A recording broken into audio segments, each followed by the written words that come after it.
Bom, falando um pouco do processo de incidência, acho que eu tentei até coletar várias coisas que tenho trabalhado, e foi bem interessante que isso surgiu muito agora num debate, estava em Brasília, no Ministério das Cidades, tendo uma reunião com a Secretaria de Periferias, e muitas das coisas que eu vou trazer aqui, acho que elas estão fermentando, né? Em várias escalas, né? Na escala federal, na escala estadual também, vários estados têm acompanhado aí projetos que vão nessa direção de descarbonizar e reduzir desigualdades, na escala municipal, né, soluções de base comunitária, enfim, é um debate que está pegando fogo, literalmente, infelizmente, né? E então eu vou só já compartilhar aqui e já começar, porque é uma apresentação um pouquinho longa, então, para dar mais tempo depois para a gente conversar. Bom, vocês estão vendo aqui, né? Bom, aqui no título eu tentei trazer um pouco uma ideia que até de ferramenta de participação social, que é a gamificação, né? Então, traduzir esses processos todos que a gente muitas vezes conversa e, ao mesmo tempo, a deliberação cidadã, que é um fenômeno que também eu vou explicar com um pouco mais de calma e vem se traduzindo muito nas assembleias cidadãs climáticas, e como fazer isso baseado em dados urbano-ambientais, incluindo a dimensão de um orçamento participativo. Então, essa é o core, né, da coisa toda, e como as experiências que eu vou trazer aqui, como que a gente prototipa isso em diferentes escalas, no âmbito global, no âmbito federal, no seu bairro, e, ao mesmo tempo, nessas diferentes escalas, como isso pode aquecer um modelo de gestão democrática, também, no nosso caso, né, enfim, do planejamento urbano, discutindo a forma urbana e o uso das cidades. Então, eu vou trazer um pouco um caso da cidade de São Paulo e depois falar um pouco de outros lugares. E aqui acho que é um fato muito importante, né? São Paulo concentra a infraestrutura num quadrante sudoeste, você tem aqui os empregos formais também concentrados e, ao mesmo tempo, a gente vê toda uma estrutura, né, de atores que trabalham numa perspectiva do planejamento urbano,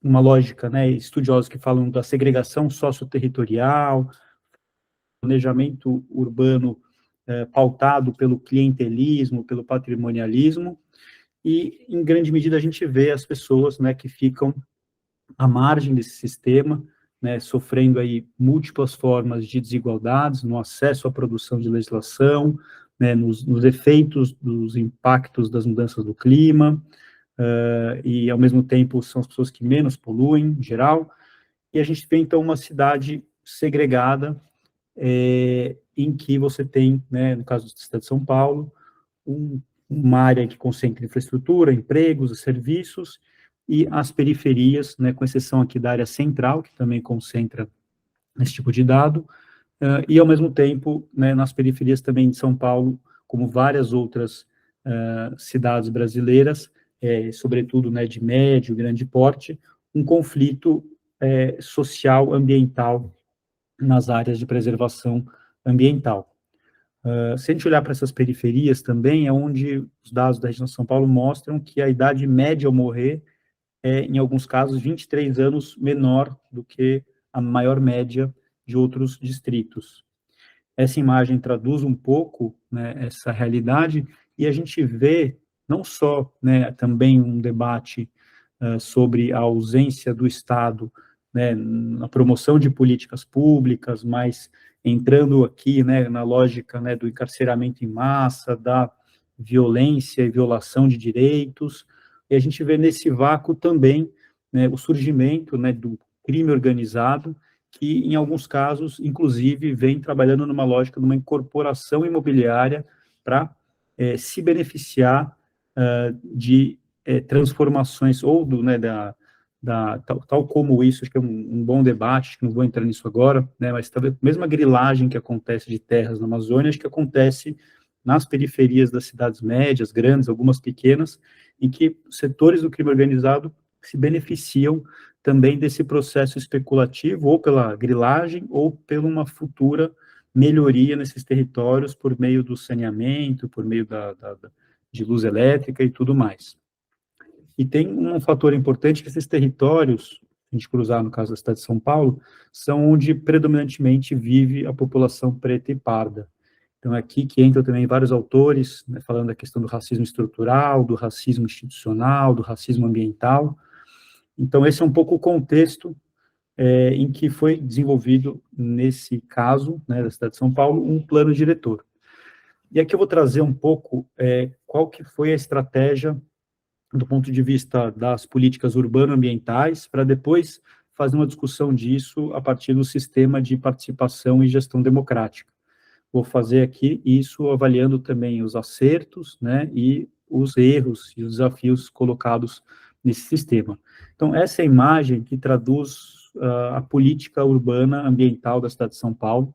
Então, a gente vê no cinza aqui mais claro a macroárea estruturação metropolitana, é onde estão os principais rios da cidade, Rio Pinheiros, Tietê, Tamanduateí, e é onde se concentra a industrialização, sobretudo pela presença dos ramais ferroviários. Isso acontece em várias cidades, né, brasileiras, essa relação, né, do Rio, que é uma área mais plana, você tem depois, né, a industrialização pautada pelas ferrovias, e com um processo de desindustrialização, uma disputa desses territórios, a gente vê o Cais Estelita, por exemplo, em Recife, a gente vê vários outros territórios, né, em Belém tem também, enfim, de áreas industriais que estão em processo de transformação, e o setor imobiliário atua ali, né, tentando transformar isso na escala do lote, buscando só ter uma rentabilidade maior e não necessariamente ter um projeto urbano ambiental de transformação dessas áreas.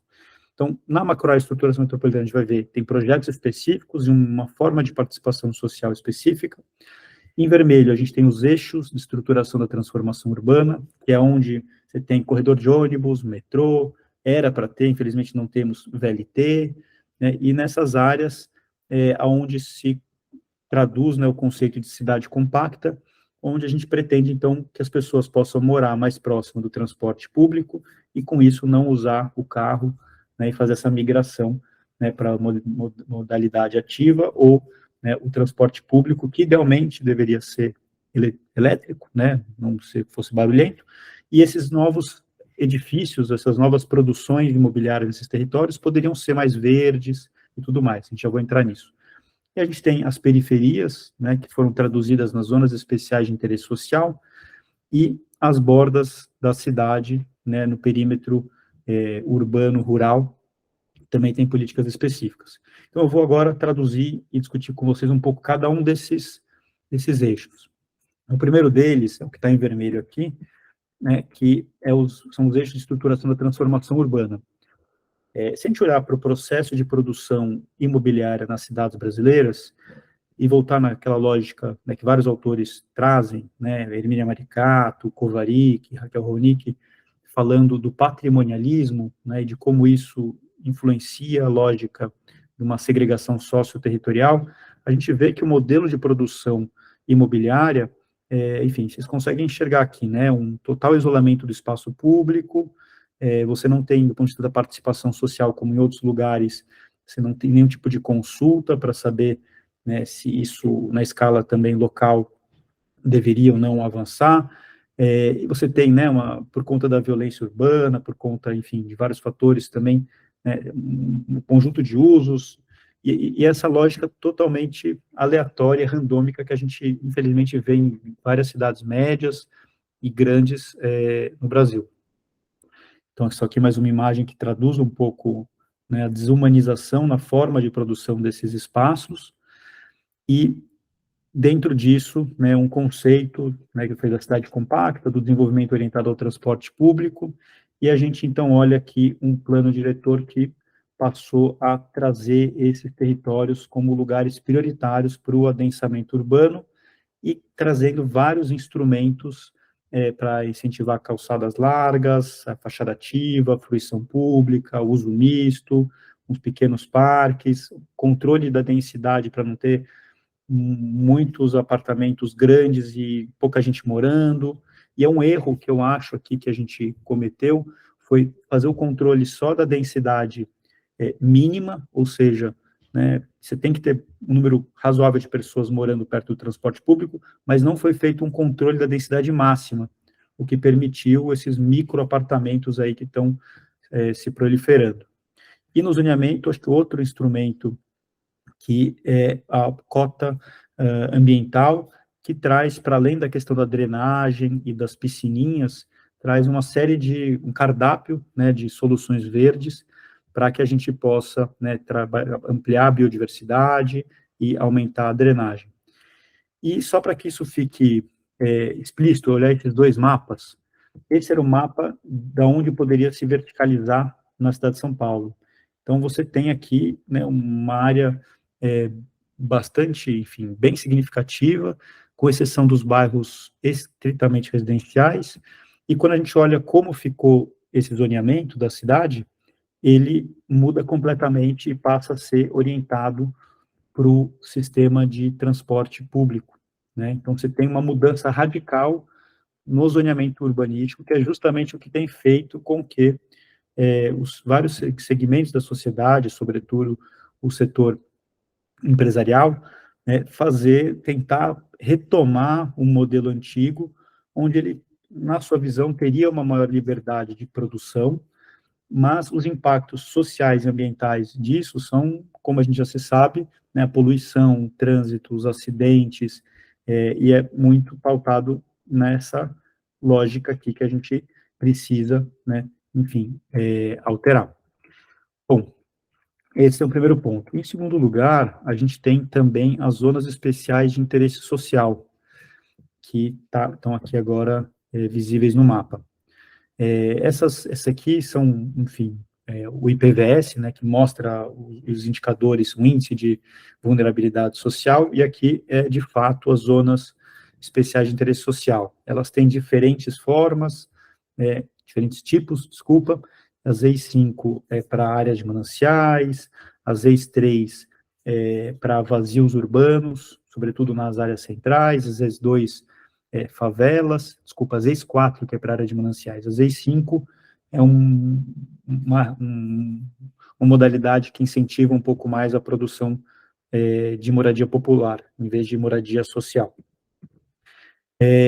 Qual que foi o problema disso, né? A gente não tem uma política permanente de financiamento, né? A gente teve recortes no Minha Casa Minha Vida, faixa 1, a gente teve, enfim, investimentos também fragmentados por parte da sociedade do governo, né, no Fundurb, e então isso tudo tem gerado uma série de problemas no financiamento da política habitacional. Um terceiro ponto diz respeito à reorganização das dinâmicas metropolitanas, que é essa área cinza aqui, né? A gente, enfim, já tinha olhado um pouco esse mapa da cidade de São Paulo, que traz aqui os principais rios, mas aqui olhando, né, as suas várzeas. Então, São Paulo, né, era um território indígena, e foi, né, depois ocupado pelos bandeirantes, né, que usaram aqui no encontro de dois rios, e a partir daí construíram uma cidade colonial, depois disso, né, a cidade industrial do café, depois uma São Paulo metropolitana, macrometropolitana, e a gente consegue ver, então, nesses processos, uma sucessão de transições, que são transições cinzas e injustas, né? Então, a gente tem uma forma urbana que vai se consolidando ao longo da história, com raras exceções de políticas distributivas, e que remetem a um uso da cidade, uma forma urbana que vai consolidando, né, uma série de mecanismos que perpetuam essas desigualdades.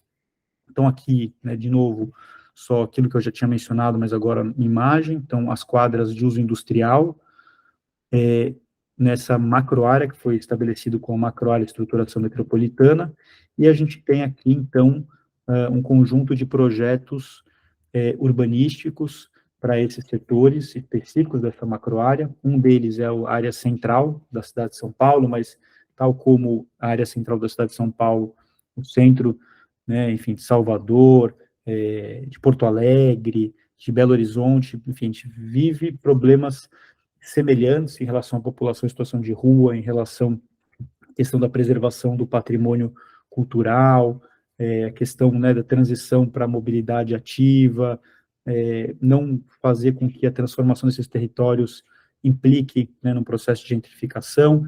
Então, a gente tem aqui diferentes segmentos dessa macroestruturação metropolitana com diretrizes específicas. Isso demanda, né, o desenvolvimento de projetos específicos que tem que ter conselho gestor paritário. Então, esse é um ponto que eu vou, daqui a pouco, começar a trazer mais o elemento da participação, para dizer para vocês que eu acho que a gente avançou muito em relação à participação social, aos instrumentos e ferramentas, mas, na minha avaliação, a gente ainda tem um modelo muito fragmentado e um modelo que demandaria, né, um novo ciclo de políticas para a gestão democrática das cidades, e acho que justamente estou trazendo esses projetos urbanos, uma política urbana que eu acho que não dá para a gente pensar a participação social, um sistema de gestão democrático, sem entender a política urbana no sentido mais amplo, para poder, de fato, desenhar um tripé, né, um modelo que tenha planejamento, fundo e conselho. Então, na medida que a gente está pensando nos conselhos, a gente tem que pensar também os fundos, né, como financiar e pensar quais são os planos, programas e projetos que estão articulados a um sistema, né, de instâncias de participação social. Então, só retomando, a gente tem, né, um conjunto ali de estratégias para a transformação da cidade de São Paulo. Eu estou falando agora da macroárea de estruturação metropolitana, que tem segmentos específicos, e eu vou dar um zoom agora nessa vermelha mais escura, que é na região do Rio Tietê. Então, aqui temos, né, o Arco Tietê, que é uma parte da macroestruturação metropolitana, com um conjunto de projetos específicos, e eu vou destacar algum deles só, tem um que é na Lapa, tem um aqui que é no trecho da Avenida do Estado, que encontra a Marginal Tietê, e você tem, então, o desenvolvimento de projetos urbanísticos que, nesse caso, se beneficiariam da captura da valorização imobiliária por meio da venda de títulos de potencial construtivo adicional. Então, você tem um processo, né, de falar, ó, a gente vai transformar essa área, a gente precisa de recursos, o Estado falando, a gente vai vender um título para você poder construir nessa área, e a gente vai, então, arrecadar recursos nesse leilão para poder ter recursos para fazer essas intervenções, e vai ter um conselho gestor paritário que vai ser responsável por não só acompanhar esse processo, mas para deliberar sobre alguns aspectos. Então, aqui só mais um outro zoom na região da Lapa, mostrando um pouco esses projetos e, né, algumas ferramentas de desenho urbano para a gente transformar, então, ciclopassarelas, enfim, não vou detalhar aqui, mas depois eu passo a apresentação e passo ela também, eu ainda tenho que traduzir ela, eu estou, enfim, é uma apresentação recente e eu vou fazer isso com calma e envio para vocês. E aqui já na Avenida do Estado, encontrando o Rio Tietê também, né, uma parte do projeto urbano, que nesse caso, né, ainda infelizmente esse projeto não foi aprovado na Câmara, apesar de ter sido enviado em 2016, ele ainda, enfim, está em discussão na Câmara de Vereadores. E só um exemplo dentro, né, desse processo, dessa área aqui, na verdade, na parte da Lapa, você tem um projeto que foi feito por um concurso público para produzir um CEL, habitação popular com uso misto, um parque urbano com uma ciclopassarela, isso tudo próximo aqui ao Rio Tietê. Essa área é uma área que é do município, o município tem recursos, 630 milhões em caixa para fazer essa obra, e até hoje, por problemas da administração, infelizmente essa obra não foi iniciada. E só trazendo aqui uma outra imagem, que é do Plano de Desenvolvimento Urbano Integrado, que é o Plano Metropolitano da cidade de São Paulo, do estado da região metropolitana de São Paulo, que também foi desenvolvido, está na Alesp, né, e é uma obrigatoriedade do Estatuto da Metrópole, e isso não foi aprovado, e existe também uma obrigatoriedade de estabelecer um conselho gestor para isso, só que nesse caso, infelizmente, esse conselho gestor é só depois da aprovação do plano, então você não necessariamente, isso é um ponto importante que tem a ver com as múltiplas desigualdades que eu mencionei no início.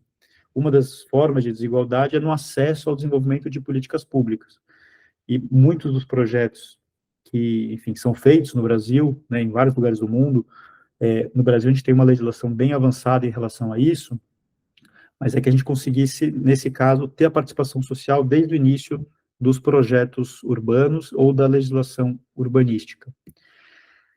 Bom, então, voltando nas estratégias do plano diretor, a gente tem, né, ali nas bordas da cidade, na região periurbana, também um conjunto de políticas, né, voltadas ao incentivo ao ecoturismo, à agricultura familiar, para poder fazer com que o preço da terra possa ser elevado nessas áreas, né, por meio da produção agrícola, por meio do ecoturismo, e evitar, né, contribuir com, com a redução do espraiamento urbano. Esse aqui é um pouco, né, um gráfico que traz como esses programas de incentivo têm que passar pela produção, distribuição, comercialização e consumo, que é um projeto que chama Liga os Pontos, mas eu não vou detalhar isso. E, por fim, tem uma ferramenta que não necessariamente está dentro de alguma dessas estratégias territorializadas, mas é a captura da valorização imobiliária. Então, a gente tem esse instrumento que pode ser aplicado em várias cidades brasileiras, infelizmente são poucas que fazem isso, que é, existe uma regra que cada um pode construir uma vez a área do terreno na cidade. Mais do que isso, esse recurso, uma parte, para você construir, o setor imobiliário precisaria pagar uma parte para um fundo de desenvolvimento urbano. E esse fundo, no caso de São Paulo, tem recursos carimbados para habitação social e para mobilidade no segmento de mobilidade ativa e transporte público. E isso justamente hoje está em discussão na Câmara de Vereadores de São Paulo para retirar esses 30% da habitação popular e da mobilidade sustentável. Então, é um ponto, né, de atenção. E aqui eu trazendo uma avaliação crítica, acho que nesse caso específico faltou ter entre o fundo e os investimentos setoriais uma ferramenta de projeto para poder integrar essas ações. Então, uma das agendas que a gente vem defendendo era que manter esses 30% da habitação e do transporte público e pegar os 40% que sobram e financiar um programa municipal de adaptação às mudanças climáticas. Por quê? Vou mostrar aqui no próximo slide. O recurso do Fundurb é arrecadado com a produção imobiliária, que acontece justamente no quadrante sudoeste, onde tem concentração de infraestrutura, serviços e empregos formais, e, nesse caso, a produção imobiliária também está concentrada aí, você tem a captura, né, dessa outorga onerosa que alimenta o Fundurb. E o Fundurb, onde que ele investe? Ele investe majoritariamente nas periferias. Esse é o mapa que mostra onde foi investido o recurso do Fundurb. Ou seja, é uma política redistributiva. Acontece que esse é um mapa, uma pesquisa que a gente fez com algumas outras pessoas para o Lincoln Institute of Land Policy, que mostra a territorialização desses investimentos. Há uma certa fragmentação e um projeto, né, de integração deveria ser algo que faria mediação entre os recursos recebidos no Fundurb e a sua aplicação. Só para mostrar que esses recursos, aqui, o que está em verde escuro é o recurso que vai para o Fundurb, e o que está em verde claro é daquele projeto do potencial construtivo adicional, por meio de leilões de CEPAC, que eu mencionei. Isso chegou, em 2015, por exemplo, a corresponder a 35% da capacidade do município de São Paulo de realizar investimentos, ou seja, e aqui em quase 2 bilhões de reais. A gente está falando, né, de um volume de recursos que Belo Horizonte, por exemplo, agora está em discussão isso na Câmara de Vereadores, que quer reduzir em 60% esse valor. Ou seja, com certeza, a gente poderia, nas grandes cidades, nas regiões metropolitanas, nas grandes cidades, financiar um programa de adaptação às mudanças climáticas nas periferias só com recursos da captura da valorização imobiliária. Então, esse é um ponto, né? São Paulo está falando aqui de 2 bilhões em 2015. Os estudos que a gente tem feito mostram que a gente está arrecadando mais ou menos quase 800, 1 bilhão por ano. Então, até 2030, que é a meta, né, da gente ali reduzir emissões, seria possível ter aí um montante, juntando com outros fundos, a gente poderia ter cerca de 10 bilhões para esse programa de adaptação às mudanças do clima nas periferias. Mais ou menos 4 bi do Fundurb, tem recursos que vêm do royalties da Sabesp, que poderiam ser utilizados, e vários municípios poderiam se beneficiar também desse tipo de mecanismo, e tem um fundo de multas ambientais, e cada um tem seu conselho gestor separado, cada um. Então, não existe também nas políticas setoriais uma integração entre os conselhos gestores, entre os planos, entre as políticas, entre os fundos. Então, na minha visão, na hora que a gente não olha para esses territórios de forma integrada e fica segmentando muito, a gente não consegue, por exemplo, ter programas que pudessem articular esses investimentos do Fundurb nas periferias para promover a adaptação às mudanças climáticas, enfrentando, né, o racismo ambiental, enfrentando, né, as desigualdades socioterritoriais, indo na contramão do que era, né, enfim, o patrimonialismo, o clientelismo que se beneficia, né, da lógica não só do crime organizado, mas de atores políticos que ficam lá fazendo churrascão, pagando camisa de time de futebol e outras coisas para garantir, né, recursos, garantir apoio, né, para a sua reeleição. Bom, aqui só esse instrumento, né, que diz respeito à função social da propriedade, que é outra ferramenta, né, para contribuir aí para que o direito à cidade seja efetivado. Então, você tem prédios que não são utilizados, você tem prédios que estão sem uso, ou propriedades que também não têm nada construído. Isso em São Paulo, só para vocês terem uma ideia, foi feito esse mapeamento aqui, e a notificação de 1.260 imóveis, isso são dados de 2016, 2017, que correspondia a quase 2,5 milhões de metros quadrados. 1 milhão de metros quadrados por ano é o que o mercado imobiliário produziu no boom. Ou seja, só em São Paulo você tem quase 2,5 vezes o que o mercado imobiliário produziu no boom de imóveis vazios que não cumpriam a função social da propriedade. Então, isso é uma outra ferramenta para fazer com que, né, o direito à cidade seja efetivado. Bom, gente, isso tudo, na verdade, é um baita de um preâmbulo, falando do contexto da cidade de São Paulo, questão das desigualdades socioterritoriais, como isso está alicerçado numa política, sobretudo, né, patrimonialista e clientelista, numa lógica histórica de reprodução de desigualdades e carbonização, desde São Paulo, território indígena, até os dias de hoje, com essa votação, por exemplo, no Fundurb, querendo tirar recursos da habitação social e da mobilidade sustentável.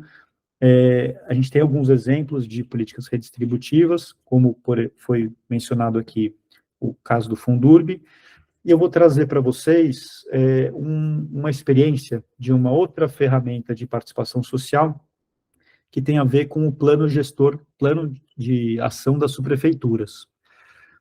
A gente está num contexto, né, de recessão democrática, né?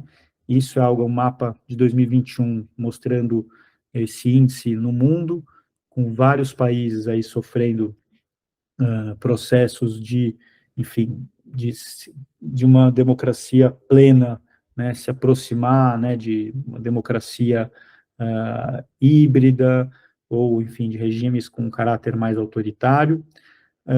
E quando a gente olha aqui para o sistema de planejamento urbano da cidade de São Paulo, eu vou falar um pouco dele antes de entrar aqui no aspecto específico do plano de gestão das prefeituras, a gente tem um desafio que é o seguinte: como que a gente, muitas vezes tem mecanismos de participação, mas a gente não incide na destinação dos recursos públicos.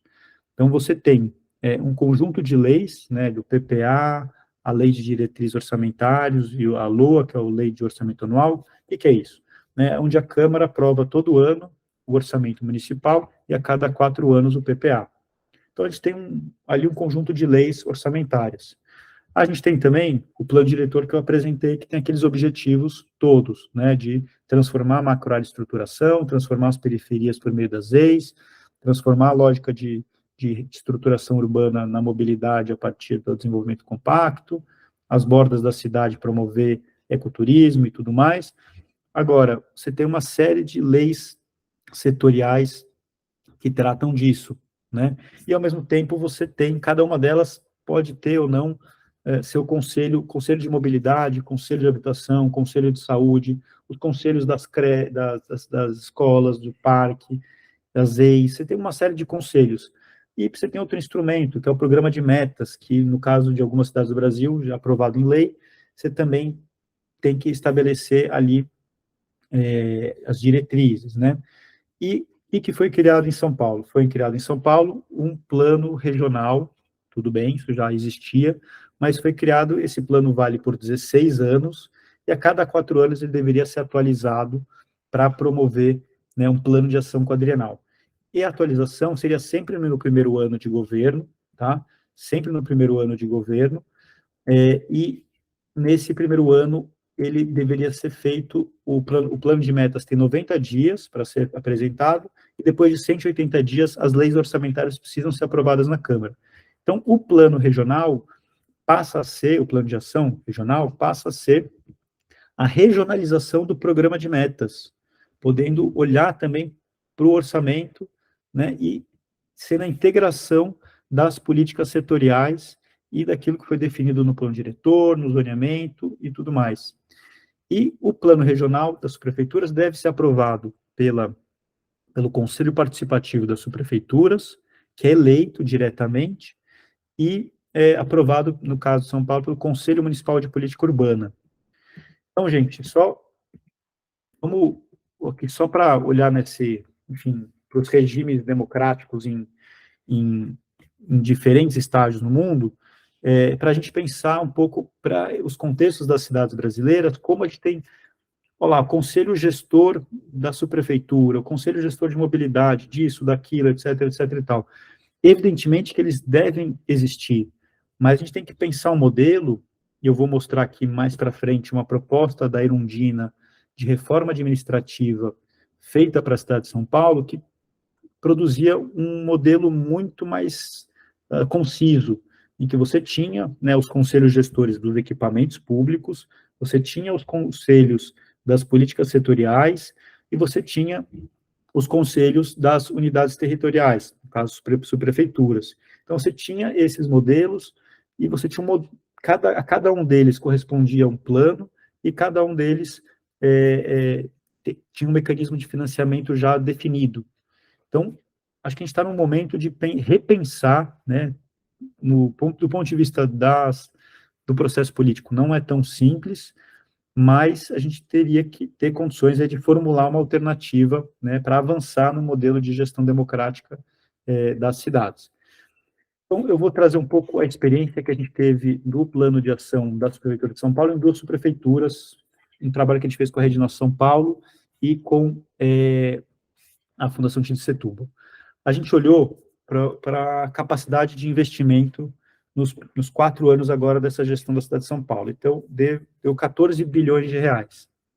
Esse é um valor bem conservador. A gente agora já está em caixa com 35 bilhões na cidade de São Paulo. E o que foi feito com esse recurso só de investimento? Foi feita uma proposta de divisão entre as subprefeituras em função do grau de vulnerabilidade. Então, 10% em função 10% uma distribuição linear, número de pessoas e o tamanho da prefeitura, 30% em função da vulnerabilidade social e 60% de acordo com as condições de infraestrutura urbana, se tem ou não tem esgoto, se tem ou não tem favelas, o tempo que as pessoas passam para se deslocar, e com isso, então, resumindo, a subprefeitura de São Miguel Paulista teria 500 milhões de reais, quanto do MBOI 1 bi e tanto, e Pinheiros, a última da lista, teria 67 milhões. Então, a gente tinha que pensar nos próximos 4 anos, isso estava em 2021, até esse ano que vem, como investir 500 milhões nas prefeituras de São Miguel Paulista. Então, a gente olhou para a subprefeitura e a gente lembra que foi a questão da gamificação e do planejamento orientado para as pessoas, mas baseados em dados. A gente fez, junto com o Delibera Brasil, a gente mapeou todas as necessidades da população na subprefeitura. Todas, é modo de dizer, mas praticamente assim, o que a gente conseguiu. Então, desafios em relação à saúde, educação, mobilidade, habitação, meio ambiente, esportes, assistência social, eu vou mostrar algum desses mapas. Então, aqui é o mapa, por exemplo, dos riscos ambientais, então a gente, enfim, e as áreas de risco. Então, a gente falou, bom, o que precisa para urbanizar essas áreas de risco? Aqui, mapas da vulnerabilidade social, quanto mais escuro, mais vulnerável. Aqui, os mapas dos equipamentos da saúde e a cobertura ou não em vermelho do programa Estratégia Saúde da Família. A gente falou, a gente quer, por exemplo, ampliar a saúde da família para toda a área da subprefeitura. A gente quer calcular quantas UBSs faltam, quantos, enfim, unidades DST faltam. A gente foi olhando para os dados de CAD único, olhando para os dados existentes e cotejando para, a partir da análise da situação atual, entender o que precisaria ser promovido em termos de equipamento e serviços públicos. Então, dados de doenças crônicas, dados, enfim, em relação à habitação, o que eram os EIs ou não EIs, o que precisaria regularizar, informações de segurança viária para propor áreas 40, e fomos também mapeando o que já existia em termos de propostas existentes. Então, o que já havia de projeto de praça Wi-Fi, o que já havia de projeto de ciclovia, o que já havia de projeto de corredor de ônibus e tudo mais. Com isso, a gente identificou ali 6 áreas que eram mais vulneráveis, né, que deveriam, num outro nível de planejamento, serem objeto, né, de um plano de bairro ou de um plano de urbanização de ZEIs. Então, só para retomar, né, a gente está falando de várias escalas, daqui a pouco eu vou chegar na escala nacional, para a gente discutir, na escala nacional, como isso tudo poderia se estruturar. Então, estou falando aqui da subprefeitura, que tem um conselho gestor da subprefeitura, a gente fez esse estudo e definiu essas 6 áreas mais vulneráveis que poderiam ter planos de bairro, que, por sua vez, também teriam conselhos gestores, ou plano de urbanização de GES, que também tem conselho gestor. Olha a complexidade disso, mas a gente vive uma situação muito complexa, a gente tem que ter sistemas complexos, mas entender como a gente pode integrar eles de uma outra forma mais efetiva. Então, vou agora mostrar para vocês, depois dessa leitura, a gente calculou e todas as intervenções, esse é o mapa do cenário base. Se tudo que a gente mapeou fosse feito, ia custar 5 bilhões de reais. Então, olhem só aqui tem mapa, ó, em verde é parque, aqui tem área 40, aqui tem outras ciclovias, aqui tem corredor de ônibus, aqui tem regularização fundiária, urbanização de favela, urbanização de área de risco, tem equipamentos da assistência social, de cultura, educação, enfim, por aí vai, trabalho e renda. Então, aqui foi feito todo um trabalho que ainda é muito frio e desumanizado, que era mapear as necessidades e precificar. Seriam, então, 5 bilhões, só que a gente teria, nos próximos 4 anos, 10% disso, 500 milhões. Então, foi feito, né, junto com o Delibera Brasil, algo na linha da Assembleia Cidadã Climática. Então, a gente construiu 3 cenários. Um cenário, botando esses 500 milhões, priorizando emergência, pop rua, área de risco, pessoas desempregadas. O segundo cenário, priorizando investimentos em infraestrutura. Você olha em azul aqui, azul é mobilidade, 61% em mobilidade. E o cenário 3, priorizando infraestrutura social, mais recursos para saúde, educação, e por aí vai. E agora o mapa dos cenários. Olha só a diferença. O mapa cenário 1, o mapa cenário 2, o mapa cenário 3, tá? Então, são 3 cenários, que cada um desses cenários custa 500 milhões, com investimentos diferentes, e as pessoas foram sorteadas, foi feita uma deliberação cidadã. Como que foi isso? Foi feito um sorteio pelo Delibera Brasil, seguindo a proporção das prefeituras. As pessoas, né, a proporção de homens e mulheres, uma proporção de idade, uma proporção de escolaridade e uma proporção entre pessoas preto, pardas e brancas, né? Isso foi feito em Pirituba e em São Miguel Paulista. Essas pessoas foram pessoas que se voluntariaram, teve uma mobilização, distribuindo panfleto, fazendo, enfim, coisa na rua, tudo mais, e essas pessoas receberam um recurso para participar de uma atividade de formação e depois realizando a deliberação cidadã para construir o quarto cenário, tá? Cada pessoa recebeu R$ 30 por sessão, recebeu todo o material de apoio, e a nossa ideia, isso aí chegou a pandemia, era, a gente fez isso de alguma forma no ambiente virtual, era criar um jogo. Então, um jogo na escala humana, que nem aqueles xadrez, né, que você consegue jogar no espaço público, ter um mapão grande da sua prefeitura, as peças do jogo, que é um parque, uma ciclovia, uma creche, uma UBS, e para cada peça, você tem um conjunto de cartas. Você tem, vamos supor, a peça parque. Você tem o parque A, B e C. Então, você tem o peça parque, mas a sua carta é o parque Ibirapuera, o parque, enfim, qualquer que seja. Então, aqui só um exemplo dessas cartas, né? Então, uma carta, a peça corredor de ônibus. Mas qual corredor de ônibus? Eu tenho uma carta aqui do corredor de ônibus Itaquera, Itaquerinha. Qual que é o tamanho desse corredor? Ó, tem aqui uma extensão de 3,7 quilômetros. Quanto ele custa? 182 milhões, 48,6 por quilômetro. Qual que é a situação dele? Ah, está planejado, está previsto para quando? 2024. Não vai ficar pronto, muito provavelmente. E as observações, que eu tenho, enfim, acompanhado aqui, infelizmente está bem atrasado essas obras de corredores de ônibus. O cenário 1, 2 e 3 não tem nenhuma, então essa é uma carta que está associada à peça corredor de ônibus, mas ela não está em nenhum dos 3 cenários. Eu selecionei uma aqui que não estava em nenhum dos 3 cenários, né? Tem um monte de outras que tem um monte de intervenção, como era 5 bilhões, e só tinha 10%, tinha um conjunto de cartas que não estava em nenhum cenário, mas alguém da população poderia chegar, que foi sorteado, e falar, não, essa carta aqui, do corredor, eu quero colocar ela.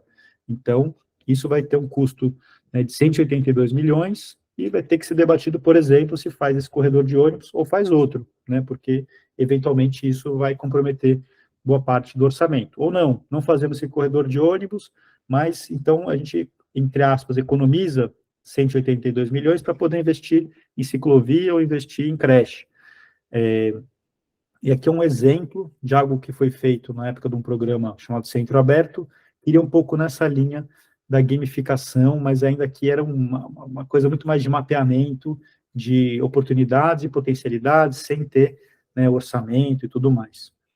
E esse aqui, gente, foi o resultado final do processo, o que foi deliberado, chamado de cenário 4, o cenário final, e foi impressionante ver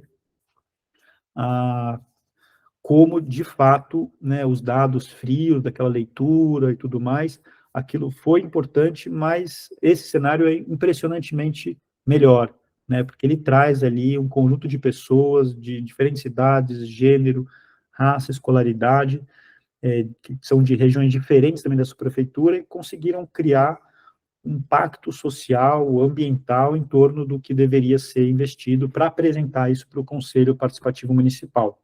Então, isso foi apresentado no TCM, para o subprefeito, para o Conselho Participativo, e acho que esse é um modelo que pode não substituir o Conselho Participativo da subprefeitura, mas pode ser um lugar para construir e pactuar agendas para levar, aí sim, nas instâncias de tomada de decisão. Eu só vou trazer aqui mais um ponto, que é algo que a gente hoje está discutindo, que para além dessa questão da gamificação, seria muito importante, a gente tem tentado fazer isso, na medida que a gente trabalha com dados e evidências, trazer uma discussão de impacto aqui. Qual que seria o impacto na redução de acidentes de bicicleta? Qual seria o impacto na descarbonização? Qual seria o impacto na economia local se essas ações fossem adotadas? Isso é algo que a gente poderia trazer para o jogo e para o debate público, sobretudo trazendo uma avaliação de mudança em relação à expectativa de vida. Lembra aquele dado de São Paulo, de uma desigualdade de 23 anos? Então, fazer essas ações, investir nesse tipo de intervenção que é estruturante, e não em algo clientelista, que vai só no churrasquinho, a quadra de futebol sintética, a camisa de futebol, só ficar investindo recursos nesse tipo de coisa que não efetivamente transforma estruturalmente o território, isso teria um benefício para a sociedade que se traduziria em viver mais com a sua família, em viver mais, conhecer mais de perto seus netos, e isso beneficiaria, sobretudo, uma população periférica, jovem, não branca. Aqui é só um dado de a percepção dos participantes desse processo. Eu vou aqui já para os finalmente, e vou dar um salto agora de escala, chegando na escala local. Então, lembrando, ó, a gente estava lá atrás, né? Ó, aqui, vamos lá. A gente estava aqui atrás, e a gente identificou 6 perímetros de maior vulnerabilidade. Eu vou olhar agora para esses dois, que é aqui o Jardim Pantanal e aqui onde a TID Setúbal tem contribuído com o Jardim La Pena, junto com a Associação de Bairro. Aqui o IAB, junto com a Associação de Moradores, tá? E o Alana está desenvolvendo um plano de bairro, que é um plano de urbanização das EIs aqui do Jardim Pantanal. E aqui também a mesma coisa. Então, eu vou agora avançar um pouco nessa outra escala. Só para dizer que esses processos eram processos simultâneos, nem tudo está metodologicamente super integrado. É um desafio agora para o futuro a gente conseguir aprimorar isso. Então, um ponto super importante nessa escala, mas nas outras também, é a gente trabalhar com a teoria da mudança. Ou seja, vou dar um exemplo concreto. Então tudo bem, a gente é a favor, né, de construir corredores de ônibus. Mas para que a gente quer construir corredor de ônibus? A gente quer construir corredor de ônibus para, por exemplo, tirar as pessoas do carro e colocar no transporte público. Né? Pode ser corredor de ônibus, pode ser VLT, pode ser metrô, enfim, pode ser ciclovia, mas a gente quer o quê? A gente quer que as pessoas façam, né, migração modal para um meio não poluente. Tudo bem. Então, qual que é a nossa teoria da mudança? Nossa teoria da mudança é, eu vou construir um corredor, então o meu produto é construir corredores de ônibus. Qual que é o impacto, qual que é o resultado disso? O resultado seria a migração do automóvel, um dos resultados, né, a migração do automóvel para a ciclovia, para o corredor de ônibus, para o VLT. E qual que é o impacto disso? O impacto disso é a redução das emissões, a redução de barulho, pode ajudar a desenvolver o comércio, gerar, né, enfim, corredores de serviço, corredor de ônibus ajuda isso, a desenvolver, né, comércio e serviços. Então, e tem um último ponto que é super importante, que é qual é o impacto diferencial. Se eu fizer um corredor de ônibus na Zona Norte, na Zona Sul, na Zona Leste, não é totalmente diferente. Ou no centro. Qual que é o impacto disso para a primeira infância? Qual que é o impacto disso para a população, para as mulheres, para a população idosa, para a população negra, enfim, tudo isso são impactos diferenciais que a gente pode trazer para esse debate. A teoria da mudança ajuda a organizar isso. Então, essas aqui são exemplos, né, de uma ação que foi desenvolvido o manual pela TID Setúbal em parceria com o INSPER, que fala que, enfim, né, de algumas ações, eu não vou, que trazem também na correlação entre um resultado, como que é alimentado também por ações de emprego, renda, infraestrutura, lazer e cultura, porque você tem os impactos, né, por sua vez, os resultados não é uma coisa tão linear, isso tudo é esse diagrama um pouco maluco aqui, que é algo muito importante da gente trazer para esse processo de planejamento, subsidiar isso para os conselhos, subsidiar isso para os processos. Então, eu vou olhar aqui para o Jardim La Pena, né, e a gente fez esse processo também aqui no Pinheirinho d'Água e no Novo Mundo, e está agora desenvolvendo aqui no Pantanal também. A gente olhou, primeira coisa, a gente fez fez um processo semelhante. Vamos olhar o que tem de proposta nos planos setoriais. Olha a quantidade de planos. Isso é bom, não é ruim ter essa quantidade de planos, mas tem um desafio que cada plano tem sistemas de informação diferente, tem formas de participação popular diferente, tem mecanismos de estabelecer metas e monitorar essas metas diferentes, tem conceitos que são, enfim, a gente precisaria muito estabelecer um sistema de planejamento que fosse mais bem estruturado. E eu digo isso pensando também não só nos conselhos, e lembrando daquele primeiro ano do programa de metas, do plano de ação regional, dessa integração toda, a gente poderia ter um dia, por exemplo, da democracia municipal, que a gente poderia eleger esses conselhos todos junto, eleger o Conselho de Saúde, o Conselho de Educação, o Conselho de Mobilidade, o Conselho, poderia ter uma eleição no mesmo dia. E esse dia poderia ser utilizado, por exemplo, para fazer plebiscitos, referendos. Então, acho que a gente pode ir além um pouco no desenho do sistema de planejamento e como ele se traduz em participação social.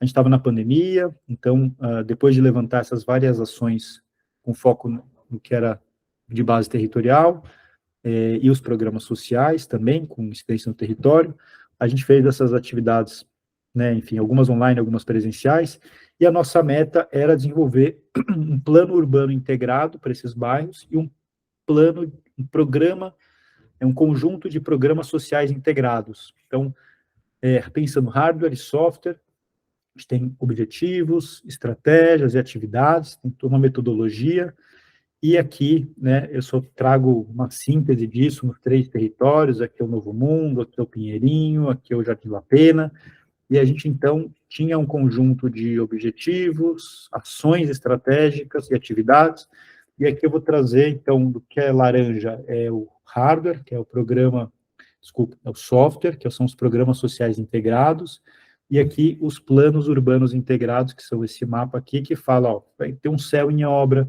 a gente quer criar uma praça do céu, a gente tem que, talvez, ter um projeto que já existe, é prioritário, que é o território céu, tem o território educador, tem o projeto de urbanização, então, enfim, tentando construir aqui um projeto urbano integrado com programas sociais que são diferentes para cada território, evidentemente. Então, aqui, por exemplo, o pronto atendimento socioassistencial, programação de atividades culturais, um programa banco de alimentos, o POT, que trabalha com zeladoria, aqui o PROT, ou de novo, enfim, só mostrando para vocês um pouco na escala do bairro, né, que nesse caso aqui teriam 2 instrumentos, ou plano de bairro, ou um plano de ZEIS, né, de urbanização das zonas especiais de interesse social, que tem o conselho gestor, que nesse caso, o conselho gestor das ZEIS tem que acompanhar desde o início o processo, precisa aprovar esses planos. Então, aqui só umas imagens um pouco desse processo, e aqui no céu, né, porque não conhece, depois a gente pode fazer perguntas, que é um equipamento multissetorial, né, que tem uma combinação de esporte, cultura e educação de diversas formas. Esses céus já existem nesses territórios e tinham 12 planejados da época da gestão Haddad, né, uma proposta de fazer os céus sem muros, e ele seria um pouco o alicerce desses planos de bairro que poderiam acontecer, no caso aqui, né, olhando São Miguel Paulista, ser um pouco o elemento âncora para esses planos de bairro, poderiam ser a sede, né, de um conselho gestor, que teria essas intervenções planejadas de forma integrada, poderiam ter recursos do Fundurb, lembra daquele programa de adaptação às mudanças climáticas, poderia ter recursos permanentes, um conselho gestor, com deliberação climática cidadã, ou deliberação cidadã, para ajudar a tomar essas decisões, e também não só ser uma intervenção territorial, mas também ter os programas sociais integrados. Então, ter atividade cultural no espaço público, ter atividade de geração de emprego e renda, enfim. Aqui só ênfase, né, nas intervenções territoriais, mostrando um pouco como que isso poderia efetivamente transformar o território. E tem uma boa notícia que, no caso do Jardim La Pena, essas intervenções aqui que eu estou mostrando para vocês, não é exatamente essa, mas é muito parecida, elas já estão sendo licitadas. Então, a gente tem conseguido aí ter alguns avanços na implementação. Fazem muita pressão popular. E aqui uma última imagem, que é um pouco como pensar tudo isso no âmbito nacional, né? Então, essa é uma imagem de um programa que foi desenvolvido, que está descontinuado, que é o Territórios da Cidadania. A gente teve também o PAC, né, o Programa de Aceleração do Crescimento, trabalhou com o PAC Urbanização. Então, como que são programas que estão no passado, né, que hoje estão sendo rediscutidos, mas que poderiam, do ponto de vista do governo federal, estabelecer uma política nacional de desenvolvimento urbano, que é algo que o Brasil, apesar de ter o Estatuto da Cidade, o Estatuto da Metrópole, não tem uma política nacional, não tem que nem o SUS, não tem o SUS das cidades, que fala, a atribuição do SUS do governo federal é ter hospital, estabelece toda uma lógica, né, o postinho de saúde é uma atribuição do município que que tem que trabalhar com a saúde da família. Então, a gente não tem o SUS de cidades, né? Tem agora um movimento muito bacana de fazer o SUM, né? O Sistema Único de Mobilidade, mas a gente não tem ainda o sistema de cidades. Então, o governo federal poderia estabelecer mecanismos de participação social, mecanismos de repasse para esses municípios, né, com os mais vulneráveis, para desenvolver programas, né, de ação climática, programas de adaptação às mudanças do clima, projetos de reestruturação urbana, né, das áreas de interesse ambiental, né, e ao mesmo tempo de reestruturação de territórios periféricos. Isso tudo, né, estados e municípios poderiam se valer, né, desse sistema de planejamento ali que integra o orçamento, que integra as políticas setoriais, que integra, né, o programa de gestão, o programa de metas, os planos de ação quadrienais, com olhar territorial para integrar essas políticas setoriais, com mecanismos, né, dos conselhos setoriais, bem organizados, com fundos que têm mecanismos de financiamento sistemáticos, né, e trabalhando eventualmente com essa lógica da deliberação com o mini público, né, com essa deliberação cidadã, que acho que é uma estratégia que tira um pouco o enviesamento de quem sempre consegue estar lá, né, representando, às vezes com interesses legítimos, às vezes com interesses corporativos que, né, enfim, desviam da finalidade pública. Então, aqui um pouco,